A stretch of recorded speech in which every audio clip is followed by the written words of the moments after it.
Hi everyone, this is Ray, or some of you might know me as Tiki with Ray, and today I'm in the Menahuni Terrace up in Camino Island, my friend Grant's home tiki bar, which is in the top of his garage. We're at the Endless Tiki event, Yep. Endless Summer Tiki Endless event, summer. and you're going to be doing a symposium a little bit later. But I Yep. figured I'd grab you beforehand to talk to you about the nuts and bolts of tiki. Right. And one of those things that as a topic, and a lot of people don't think about is spices. Right. Tiki spices. Right. And a lot of times when people think about tiki drinks, they think of like pineapple juice and orange juice and everything else, but not spices. Right. So when we're talking about spices, what are we talking about? Like what kind of spices? Well, we're talking about warm spices. Warm spices? Warm spices, which are typically known for. So, part of my sort of tiki aesthetic is the idea of where all these tiki flavors came from, because nothing comes out of nowhere. And Don the Beachcomber is influenced by certain flavors, and his bartenders are introduced by certain flavors. Yeah. And so there's a rich history before that they that informed them, and then they produce. And so most of these spices are Indonesian spices or Caribbean spices, mostly associated with baking, and specifically also associated with Christmas time, as well as with Christmas and citrus. time? Christmas, one of my seminars that I do is called Tiki is Christmas, Tiki or is Christmas Christ- cheer. I usually do it around Christmas. I'm thinking about going on a tour this fall and winter of Pacific Northwest bars, doing a seminar talk about Christmas cheer and like tiki spices. No way. So actually, asked me to talk about this. It would be as a great opportunity to sort of Yeah. get this topic out there. The idea of when you look at apart from some limes and some oranges, with summer, which you'd never really typically think of being as tiki time because it's summer, really isn't the time when everything of the ingredients are the best in your drinks. Like oranges and a bunch of other grapefruit, they all come into season in the winter, and this is that. So these flavor profiles we're talking about, I'm talking about Christmas again, but it's Yeah. they become popular and associated with Christmas and with the drinking aspect of Christmas cheer. Christmas cheer actually means, when you say cheers, Yeah. cheer is liquor, exactly equal. Cheer equals booze. Really? So when you're saying cheers, you're saying liquor, because that's what you're It's saying. not- are you Yes, serious? Yes, Christmas cheer is cocktails, is liquor, is drinks. That's what cheer is originally, sort of a connotation. It's sort of lost now, and it means different things now. But when I talk about Christmas cheer, I name it that because. And then the history of these spices go back to a tradition of warming spices, usually used. We associate it with because they're used in your typical Christmas. Or let's look at. Here we go. Let me back it up. I'm all over the place. That's all right. So at Christmas time, you have an Italian bread that gets sold all over the place. You see it in the store, the panettone, right? Yeah. Right? So what's the flavor of that panettone? It is, it's like what you might call like an Italian fruitcake. Yeah. It is citrus, candied citrus, warm baking spices, and almond. Does that sound familiar? Yeah, it sounds like a tiki drink. Right? And so these flavor profiles have come out of that sort of a tradition. And you Yeah. want to look at that spice tradition. It comes from a medieval spice mixture that was known, and this is a spice mixture called sweet powder or strong powder. In the time, you'd call it powder douce or powder fort. Yeah. French was lingua franca was the language of the time. Yeah. And this was a spice mixture you might, in the same sort of realm as you'd have Italian spices, or you'd have Italian spice. like oregano and Yeah, basil okay, and all right, like yep. Italian spice mix. Yep. Right? Okay, I got or you, you'd I have got pumpkin you. spice mix, right? And it's a mixture of spices. This also is a traditional mixture of spices called strong powder or sweet powder. And the basis of it, the difference between those two are basically whether you use pepper in it and you're going to use it in a savory sense, or you put sugar with it and you're going to use it in a different sense. And that's Yeah. the sweet and strong of that aspect. But the main spices within this spice mixture are a mixture of cinnamon, Yep. cloves, Cinnamon cloves. nutmegs, like a nutmeg. Hold on a second here. Ginger, like a root, and then These something are- sort of like a nut. Where I did the nutmeg, ginger, clove. These are all in tiki cocktails. Right, exactly. This is where it comes from. Like at first, I'm like, are you describing Yeah. all the ingredients in falernum? Right. No, well, because this, right, exactly. Falernum is, I would say, is a modern, like falernum and pumpkin pie spice have more in common than you'd think. Because they both come from this same tradition of this soft spice, of a sweeter spice. Interesting. And so you've got these, and there's one I'm missing here, cinnamon, of course. So you got cinnamon, clove, so like a basic sort of a bare bones medieval spice mixture, you would just go with having cinnamon, nutmeg, Yeah. clove, and ginger.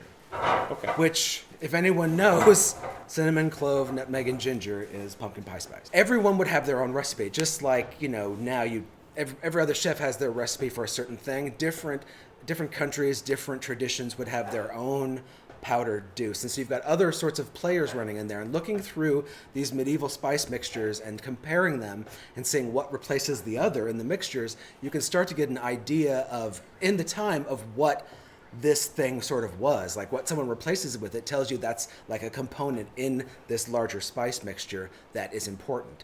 And so you'll get, like, the recipe I use, and I really like, was interesting in that you would have, the recipe called for both cinnamon and cannelle. Cannelle. Cannelle is a word for cinnamon. So it's saying cinnamon and cinnamon. Oh, I thought you were going to say that means liquor too. No. Wouldn't that be nice? Every Right? word means liquor. No, cannelle is cane or like a quill. And so like how you call a quill of... Yeah. And cannelle was a specific word that meant what we would now call true cinnamon or Sri Lankan cinnamon. There are multiple cinnamons. There is. You can just... Oh my God, yeah. You can kind of break it into two, though, because there's cinnamon and there's cassia. Cassia is a different kind of cinnamon, Cinnamomum cassia versus Cinnamomum verum, Yep. which is, so they're relatives and they're siblings, sort of. But Cinnamomum cassia has a bunch of, that's very popular and more of like an original, that's not really a best word to use, an endemic cinnamon of Southeast Asia. Okay. And it also occurs in Indonesia, and it's still cinnamon. It's that's Cinnamomum burmannii, but it's a cassia, sort of varied. Yeah. It's very closely related, and the cassias are known because they predominantly have the flavors of cinnamaldehyde, which is that red hot cinnamon flavor you get in the red hots, as well as coumarin, which coumarin is a main flavor that you'd get. That's a big punch in what you normally. So the cinnamon we have, where you get the hard cinnamon, Yeah. that's cassia. Cassia. Okay. Cassia, Cassia, pronounced kesha or cassia.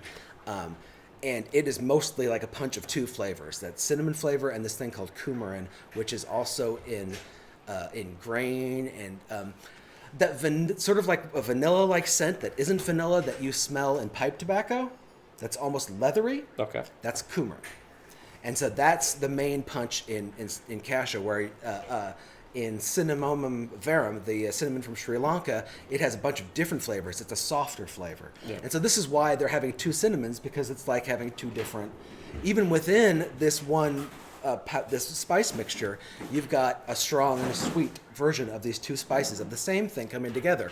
And I found it interesting because then it also called for this recipe. So it has cinnamon and cannelle, cinnamon, which at that time meant cassia, cannelle, which was what we call true cinnamon. I say true because it was, at the time, in the medieval period, it was much more sought after. It was much more rare. So Yeah. that was like the good cinnamon. And so that you'll find in a lot of, probably in your bodega or your tienda. And that cinnamon is papery and flaky, and it just busts apart the quills. And that's one way you can tell what you've got, whether it's the Ceylon or it's Ceylon in Sri Lankan, the same area they're calling it.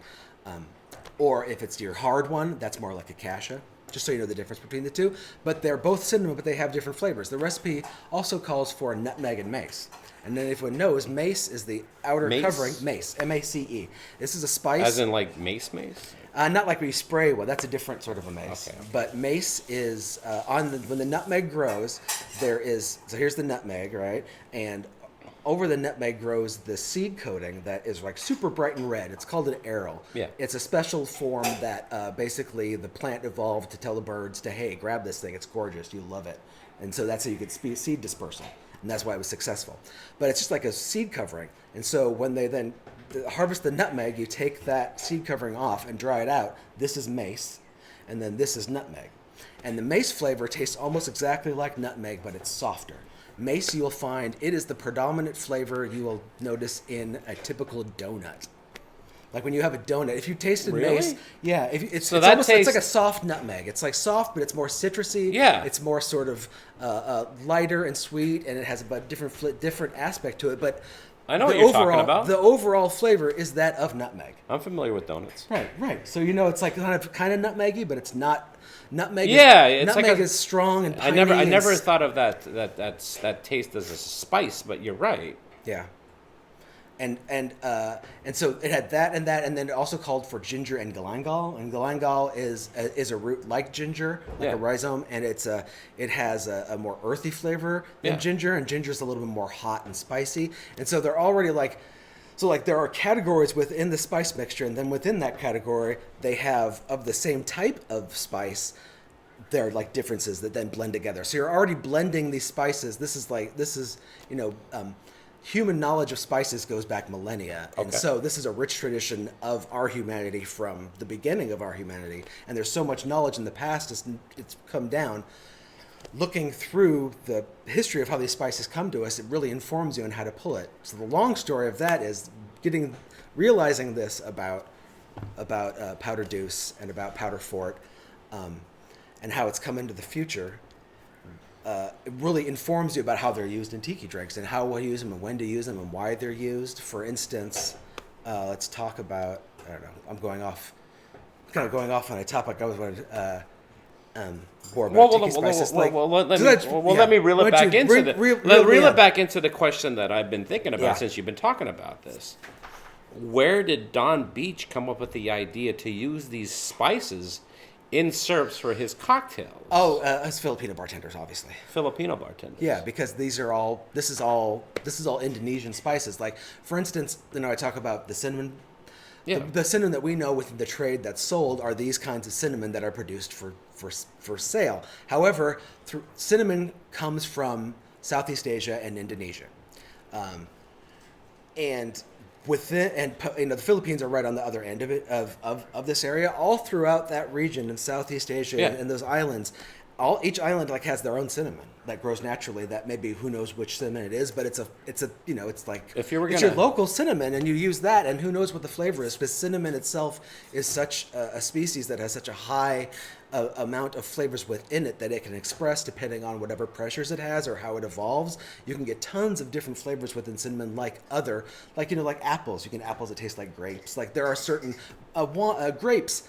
Grapes have a bunch of different flavors that come in depending on how you grow them, and the plant has an ability to produce different flavor compounds, and so I find that interesting. There's a bunch of cinnamons we don't know about that have different sorts of flavors. So go back. So all of the bartenders and the traditions that Don relied upon were already sort of there. There are already precursors of tiki-style drinks in the Philippines and Indonesia even before then, of different sites of how they combined.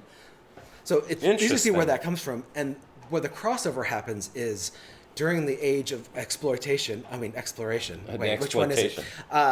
And the Western powers, decimated the Indonesia, and then they took over the West Indies as well. You have this crossover, and because once they sort of figured out how to grow certain things, you could bring them over. For instance, now Trinidad grows a ton of nutmeg and mace. When in 1600s, the only place you could find nutmeg and mace was on a single island in the Banda Islands in Indonesia, because the Dutch East India Company committed genocide and herbicide and destroyed everything except for the one island, so they could control the spice trade and make tons and tons of money. So those spices also come to the Caribbean and get mixed in. And so when Don is pulling, because Don is from New Orleans, and he has the tradition of Caribbean. So all of the drinks and the drink models come from the Caribbean, but then the spice aspects come from Indonesia. Okay. And so those two things stuck together. Don brings the tradition of mixology and the understanding of Caribbean rums, and his Filipino bartenders bring their knowledge. This is all armchair too. I'm not going to quote anything. I could be totally wrong, but it just seems to me that this is where the things were. So naturally they bring it with them. and have that knowledge, that ingrained knowledge of how the flavors work together. For instance, Al Pastor in Mexico, El Pastor tacos is from actually from immigrants from Portugal who brought their and Greece. So like the idea of looking at an Al Pastor where they put the pineapple and you cut it and it looks like a gyro because it was brought by, so like this sort of a cultural contamination of actual peoples who are sharing their cuisines. This is where I think Don gets it from those bartenders from the Philippines, mixing with his knowledge of the East Indies and the past history of Western powers already mixing the cuisine and the flavors of these two locations. So let me ask you. I want to ask you two questions, or a two-pronged question. So the first question is, let's go back to like when these tiki drinks were first being made, which would have been the 30s. Mm-hmm. Outside of tiki cocktails, or they weren't, whatever you wanted to call those, other cocktails, like regular cocktails that you would have gotten at a bar. Yep. What other syrups or ingredients would have been used? And like I know, like you're gonna have like vermouth, or I'm guessing there was already like a simple syrup that would have been used. But what other ingredients were being used regularly in other cocktails at the time in the 30s and before that? Yeah, I would have to research that one as well because I'm not thinking. And the reason why I'm asking that question. Well, there's the tradition that comes straight because he's right after Don opens his bar right after Prohibition ends. So all of the domestic bartenders went into being soda jerks, and so all of your flavor work and all of your syrup work goes into non-alcoholic drinks. And Darcy O'Neill has done an amazing amount of research on this aspect of mixology and how it interpreted it. So that's where I would look to. Like, I haven't researched that personally, but that's how I would look to the connection between the soda jerk and the soda fountain ice cream aspect, and how that then tied in. And I think that's what informed another aspect that informed it, and where some of those syrups, because this is where you get things like Fashionola. This is where you get things like those sorts of fruity type of syrups, the strawberry syrups. Like before Prohibition, we had like raspberry syrup. So what you're saying, Craig, is that back then, these syrups, they were already around, and they were using these syrups in like soda drinks. Yes. Fountain soda drinks. Don't quote me, but yeah. More so than cocktails. Yes. So here's my second part of the question. Yeah. What did people think about these drinks when they tasted these things for the first time? I think they didn't make the connection, and it was completely new. Because this is what Don did. So you take these syrups from this tradition of soda jerks. Yeah. You take the tradition of Christmas drinks, like Smoking Bishop. I don't know if it's Smoking Bishop. There's Smoking Bishop, Foretsangabola. There's all these sort of Christmassy, wintry drinks that have citrus, high-proof rum, sometimes wine, spices, exactly you're thinking, whole spices, like a punch. And so this is almost like, it has the fingerprints of a tiki drink. So you take that Christmas-style drink tradition, mix it with the drinks, the fizzes, the swizzles from the Caribbean, with then the spice knowledge of Indonesia, and then you take all of that, and then you take the Indonesian aspect and you just move it over to South Pacific, and you just turn it and make it so people can't understand it. It seems brand new. All of these ingredients are all known, but Don was the ability to take, and this is all creativity, anyone who's creative knows, there's nothing new. Everything is recreated, everything is retooled, and it's how you not necessarily hide your sources, but how deep you go into your sources to understand what they're doing, and then do a remix to create something brand new. So these are all the little bits, but Don created this brand new thing, this rum rhapsody, that was such a new thing. That's why I believe it was so groundbreaking, because even though everyone already knew it in their soul because they've had all the ingredients, it was never presented in this sort of a form to them, which was brand new experience. And everything being everything, you have what we now call tiki, even though that was pre-tiki.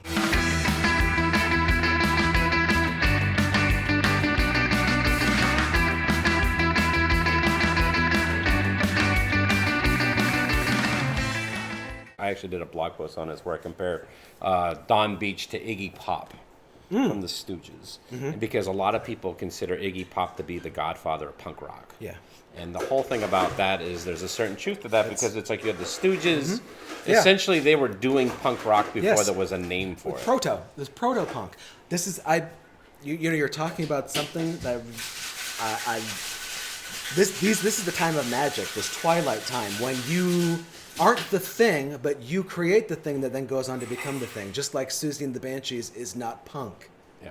Is not goth. But It's post-punk, proto-goth. Yep. They are not goth, but goth comes out of them, right? They're influenced, but it's that position to be in. And exactly, Dawn is the same. Dawn is way. the same It's exact the same thing. way. It's in this twilight time where you create something brand new and it becomes such a thing. Then people put a name on it, even if After the fact. After the fact, Yeah, absolutely. When it's After not the you, fact. it's this proto existence of a thing, which Yeah. I personally, to my own aesthetic, I find absolutely fascinating, and that's where all the magic is in the twilight time, which is why I also, all of my original creative endeavors were all called the Indigo Firmament Society. Indigo Firmament Assurance, which means that we will assure you the indigo firmament being that dark purpley twilight sky of a Yep. blue sky thinking when everything is possible. That time between the time of dusk, between light and dark, when everything becomes magical. That interstitial time is so, I don't know, special to me.